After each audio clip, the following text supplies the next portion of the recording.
Nepal's capital Kathmandu is struggling with the effects of a severe fuel crunch. I've been waiting for petrol for 2 days, but haven't got any. I might have to sleep here again. An unofficial blockade by India has been the reason for the shortage.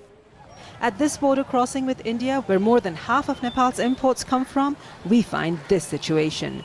The fuel depot is closed and hundreds of trucks are stuck. This is a no man's land between Nepal and India. For a week now, protesters have been occupying this road to put a stop to the cross-border trade. Now, for almost 50 days, there has been an enforced shutdown of many parts of the Tarai belt or the southern plains of Nepal. Locals over here say that only when Kathmandu feels their pain will they wake up to their demands. People from these areas, also called Madhesis, are angry at Nepal's new constitution. They say it discriminates against them through electoral delineation, federal boundaries or citizenship provisions. The reason, they say, their close family ties to India. There have been other protests with the same message in recent weeks along the Indian border.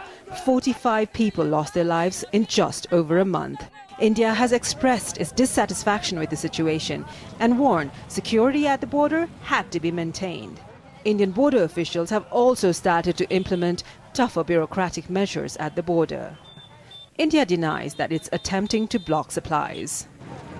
Well, first, as I said, there's no blockade. There are disruptions in movement of cargo and traffic. The way out, we see this as a political problem. There are certain political issues. These are intrinsic to Nepal. And these issues have to be sorted out, and we believe that they can be sorted out only through dialogue and negotiations in an atmosphere free from violence and intimidation. But a de facto blockade is in effect. Protesters won't even allow individuals to cross with full fuel tanks. Many here, even non-Madhesis, feel emboldened by this action. Whatever India has done, they have done the right things. All our leaders have always used India for their political benefits. Now Madhes is suffering, and if our neighbors support us by putting some balm on our pain, what is wrong with that? We met KP Sharma Oli, who played a key role in pushing through this constitution. India must believe that and realize that and recognize that Nepal is a friendly neighbor country by someone must have created some misunderstanding, and such situation must have appeared.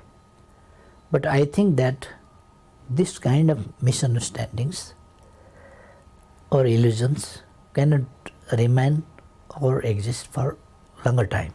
India's role aside, formal talks have not yet started between central leaders and leaders from the border. And it seems that the longer the impasse remains, the more dire the problem will be. Subina Shrestha, Al Jazeera, Birganj.